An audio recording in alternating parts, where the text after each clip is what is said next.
Hello guys, current affairs funda में आप सभी का स्वागत है। मैं हूं आपके साथ अभिषेक शर्मा और आज के इस वीडियो सेशन में हम 8 जून तक के सभी इंपॉर्टेंट करंट अफेयर्स कवर करने वाले हैं। हमेशा की तरह आप इस वीडियो को अंत तक जरूर देखिएगा, आज भी आपको काफ़ी कुछ जानने के लिए मिलेगा। सेशन की शुरुआत क्वेश्चन ऑफ द डे से करते हैं। इसका आंसर आपको भी कॉमेंट बॉक्स में करना है।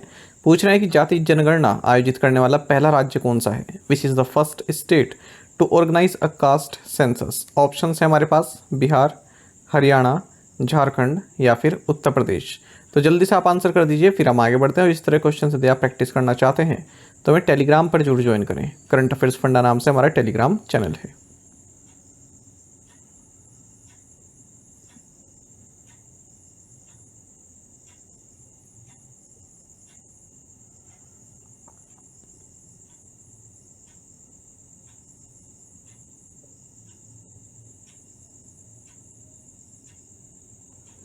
What is the theme of world ocean day 2024। विश्व महासागर दिवस 2024 का विषय क्या है। ऑप्शंस आपके सामने हैं। सही आंसर ऑप्शन सी है, अवेकन न्यू डेप्थ। आपको जानना चाहिए कि हर साल 8 जून को वर्ल्ड ओशन डे सेलिब्रेट किया जाता है। इस डे का कॉन्सेप्ट 1992 में कनाडा का जो international centre for ocean development है और ओशन इंस्टीट्यूट ऑफ कनाडा है, इनके द्वारा प्रपोज किया गया था जब Earth Summit UN conference on environment and development आयोजित की गई रियो डी जेनेरियो, ब्राज़ील में। आपको जानना चाहिए 2024 में वर्ल्ड ओशंस डे का थीम रहेगा अवेकन न्यू डेप्थ्स। बाकी आप जानते ही हैं हमारे प्लेनेट का 70% जो वाटर है, ठीक है, मतलब ओशन कवर करता है। हमारे प्लेनेट का जो 70% एरिया है वो ओशन है और बाकी एटलीस्ट 50% जो हमारे प्लेनेट पे ऑक्सीजन है वो भी ओशन द्वारा प्रोड्यूस की जाती है। Which app was launched alongside the Indigenous Air Quality Monitoring System AQAIMS?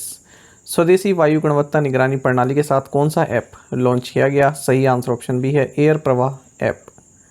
आपको जानना चाहिए secretary ministry of electronics and IT S Krishnan, इन्होंने हाल ही में indigenous air quality monitoring system को इनोग्रेट किया है, साथ ही एयर प्रवाह ऐप को भी लॉन्च किया गया। Centre for development of advance computing यानी कि CDAC Kolkata, TEXMIN ISM Dhanbad और JM Enviro lab private limited ने मिलकर national programme on electronics and ICT applications in agriculture and environment के तहत इस एयर क्वालिटी मॉनिटरिंग सिस्टम को डेवलप किया है। और इसके तहत जो भी इन्वायरमेंटल पोल्यूटेंट्स हैं जिनमें इस तरह के पैरामीटर्स रहते हैं PM1, PM2.5, PM10, SO2, NO2, O3, CO, CO2, temperature, humidity etcetera, ठीक है, इन सबको मॉनिटर किया जाएगा। जो ये AQAIMS है, इसके साथ एक एयर प्रवाह नाम की एप्लीकेशन भी लॉन्च की गई है real time air quality index monitor करने के लिए। तो इस ऐप में quick setup, real time data visualisation, unit conversion, AQI comparison, multi device support, data analyse tools, remote monitoring and automatic updates जैसी सुविधाएं हैं।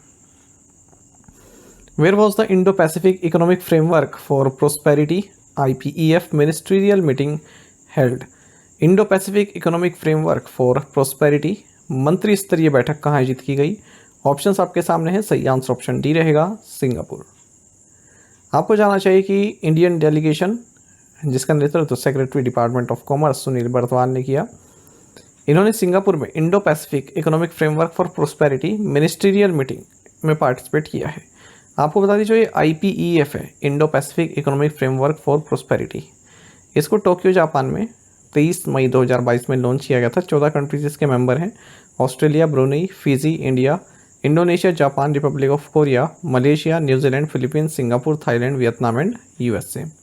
तो इसका मकसद है कि आपसी जो कंट्रीज हैं इन सब में आपस में इकोनॉमिक इंगेजमेंट और कोऑपरेशन को बढ़ाना, इकोनॉमिक स्टेबिलिटी और जो ग्रोथ है उसको इन्हेंस करना। 4 पिलर्स पर आधारित है ये जो पार्टनरशिप है। पहला पिलर है ट्रेड, दूसरा पिलर है सप्लाई चेन रेजिलियंस, तीसरा पिलर है क्लीन इकोनॉमी, चौथा पिलर है फेयर इकोनॉमी। आपको बता दें भारत ने जो पिलर 1 है इसमें ऑब्जर्वर स्टेटस है, बाकी जो पिलर 2 से 4 तक हैं, ठीक है, इन्हें ज्वाइन किया हुआ है, पिलर 1 को ज्वाइन नहीं किया हुआ है जो ट्रेड है। अच्छा, IPF कैटेलिटिक कैपिटल फंड भी है इसमें एक, तो ये जो ग्रीन इकोनॉमिक इंफ्रास्ट्रक्चर प्रोजेक्ट्स हैं उनसे संबंधित है। Which two navies participated in the 6th edition of the Staff Talks? Staff वार्ता के 6ठे संस्करण में किन दो नौसेनाओं ने भाग लिया। सही आंसर ऑप्शन बी है Indian Navy and Royal Navy of Oman.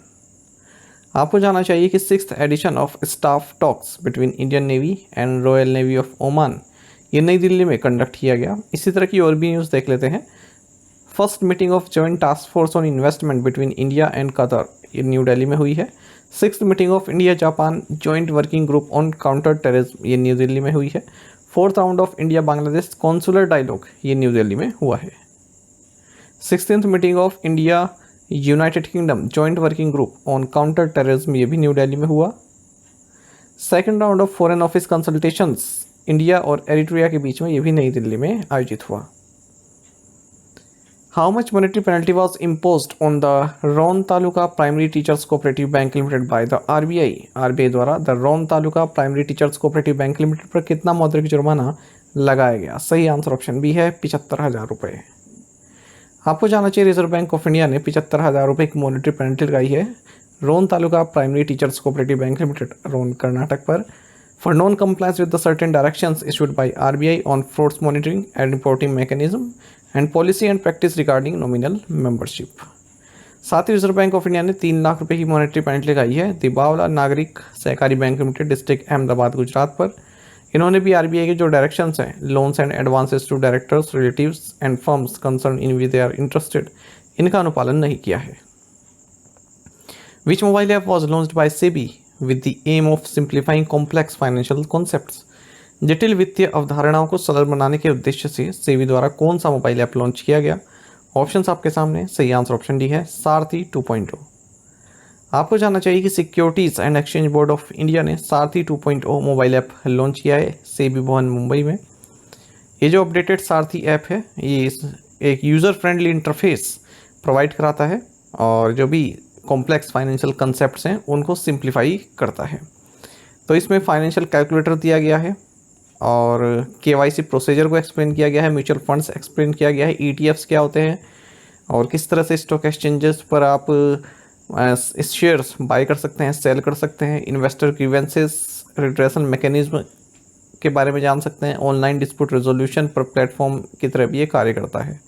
कई तरह की वीडियोस भी हैं, अगर आप पर्सनल फाइनेंस प्लानिंग करना चाहते हैं तो उससे संबंधित वीडियोस भी यहाँ पर मिल जाएंगी।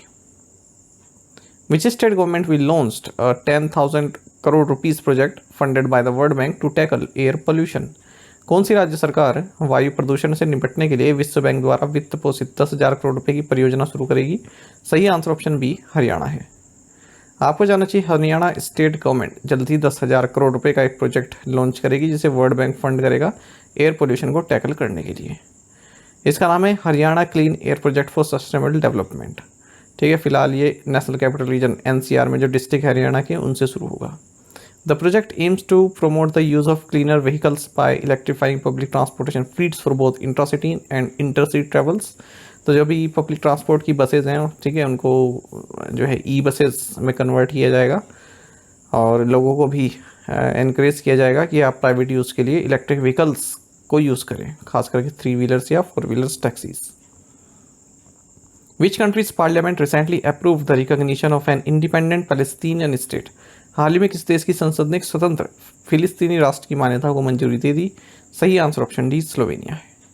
आपको जानना चाहिए स्लोवेनियन पार्लियामेंट ने हाल ही में एक रेजोल्यूशन पास किया है और कहा है कि हम पैलेस्तीन को एक राष्ट्र का दर्जा देते हैं और इससे पहले स्पेन, आयरलैंड और नॉर्वे ऐसा कर चुके हैं। आपको जानना चाहिए जो 27 मेंबर्स हैं यूरोपियन यूनियन के, उनमें से स्वीडन, साइप्रस, हंगरी, चेक रिपब्लिक, पोलैंड, स्लोवाकिया, रोमानिया और बुल्गारिया, ये सभी ऑलरेडी पैलेस्टीनियन स्टेट को रिकॉग्नाइज कर चुके हैं। माल्टा कह रहा है कि हम भी जल्द कर देंगे। What is the new numbering series introduced by department of telecommunications for making service और ट्रांजैक्शनल कॉल्स? दूरसंचार विभाग द्वारा सेवा या लेन देन कॉल करने के लिए शुरू की गई नई नंबरिंग श्रृंखला क्या है? सही आंसर ऑप्शन सी है 160। आपको जानना चाहिए कि डिपार्टमेंट ऑफ टेलीकम्युनिकेशंस ने एक नई नंबरिंग सीरीज लॉन्च की है जो कि 160 से शुरू होती है और इसके तहत सर्विस या फिर ट्रांजैक्शनल कॉल्स की जा सकेंगी। तो इससे क्या होगा, अब जो सिटीजन्स हैं वो इजीली आइडेंटिफाई कर पाएंगे कि कौन सी कॉल फ्रॉड है और कौन सी हमारे काम की है, लेजिटिमेट कॉल्स हैं। फिलहाल 140 से स्टार्ट होने वाले जो नंबर्स होते हैं वो एलोकेट किए गए हैं टेली मार्केटर्स को कि आप प्रमोशनल सर्विस या फिर ट्रांजेक्शनल वॉइस कॉल्स कर सकते हैं। अब जो 140 शुरू होने वाली सीरीज़ है उसको बहुत बड़े स्तर पर जो है प्रमोशनल कॉल्स के लिए यूज़ किया जाता है और कंज्यूमर क्या है जनरली रिस्पॉन्ड नहीं करते हैं। ठीक है, उससे क्या होता है कुछ ऐसी कॉल्स भी आती है जो महत्वपूर्ण होती हैं तो वो भी मिस हो जाती हैं।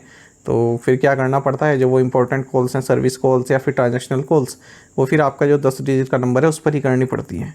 ठीक है, तो इससे क्या होता है जो फ्रॉडस्टर्स हैं जो फ्रॉड करते हैं वो भी आपका 10 डिजिट वाला नंबर यूज़ कर लेते हैं। तो अब ये जो 160 वाली सीरीज़ है इससे जो फाइनेंशियल एंटिटीज़ हैं जैसे RBI, सेबी, FRDA, IRDA, ठीक है, इनसे जो भी कॉल्स वगैरह जाएंगी वो 160 से शुरू होंगी। अच्छा, कोई भी अगर फ्रॉड कम्युनिकेशंस आपको लगता है कि हो रहा है तो सिटीजन्स चक्षु फैसिलिटी को यूज़ कर सकते हैं, यहाँ पर रिपोर्ट कर सकते हैं संचार साथी पोर्टल पर। State Bank of India became the 7th Indian listed company to surpass ₹8 lakh crore market capitalisation. भारतीय स्टेट बैंक 8 लाख करोड़ रुपए के बाजार पूंजीकरण को पार करने वाली 7वीं भारतीय सूचीबद्ध कंपनी बन गई।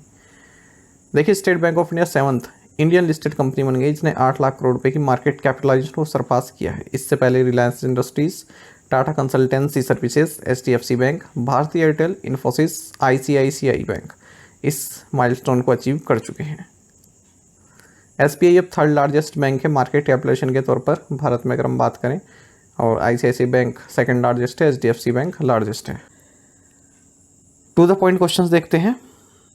In how many Lok Sabha seats did the BJP win in Odisha, seizing power in the state? 20. Brian Masaba is the captain of which team that is competing in the World T20 for the first time? Uganda. The BJP, TDP, and which other party of the alliance pulled off a major victory in Andhra Pradesh, defeating the YSRCP Janasena Party? Pawan Kalyan is the leader. Former West Indies all-rounder Dwayne Bravo is the bowling coach of which team that is playing the ongoing World T20? Afghanistan. Sanjay Kumar Agarwal, Chairman Central Board of Direct Tax and Customs, inaugurated the GST Bhavan at which place in Haryana? Answer is Rohtak. आप में से कई students ने बिल्कुल सही answer किया है। इस तरह से पार्टिसिपेट करते रहें। चलिए आज के असाइनमेंट क्वेश्चन देख लेते हैं। Who is John Lee Kachu? Name the head coach of the US national cricket team. Which country to launch one person one file mass surveillance program? In which constituency did Odisha CM Naveen Patnaik suffer a defeat, his first in 26 years? In which sole constituency in Gujarat did the Congress secure victory, where Geniben Thakur defeated the Bharatiya Janata parties Rekhaben Chaudhary? तो इन 5 question के answer आपको भी comment box में करना है। यदि आपको एक क्वेश्चन का आंसर भी आता है तो भी आप हमें कमेंट बॉक्स में अवश्य बताइएगा। ज़्यादा से ज़्यादा संख्या में पार्टिसिपेट करने की कोशिश किया कीजिए, ये आपसे रिक्वेस्ट रहती है।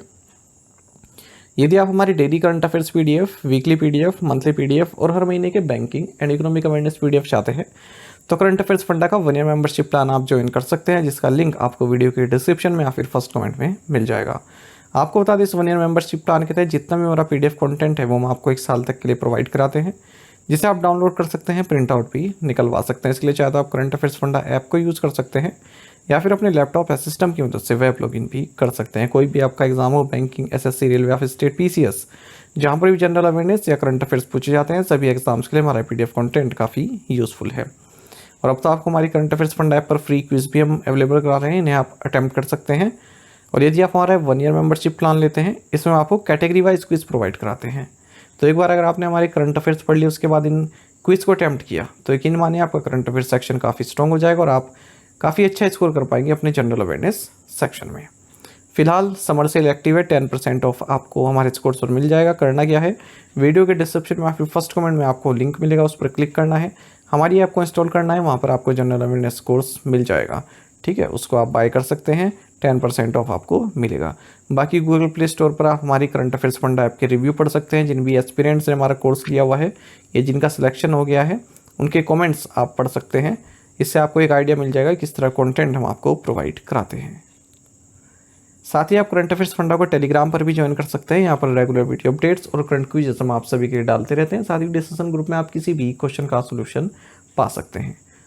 दोस्तों, हमारे करंट अफेयर्स की प्लेलिस्ट दी गई, इसको आप जरूर देखें, अपने दोस्तों के साथ, फेलो एस्पिरेंट के साथ हमारे करंट अफेयर्स को शेयर जरूर करें। आज का ये सेशन आपको कैसा लगा, आप कमेंट बॉक्स में अवश्य बताइएगा। Thank you guys.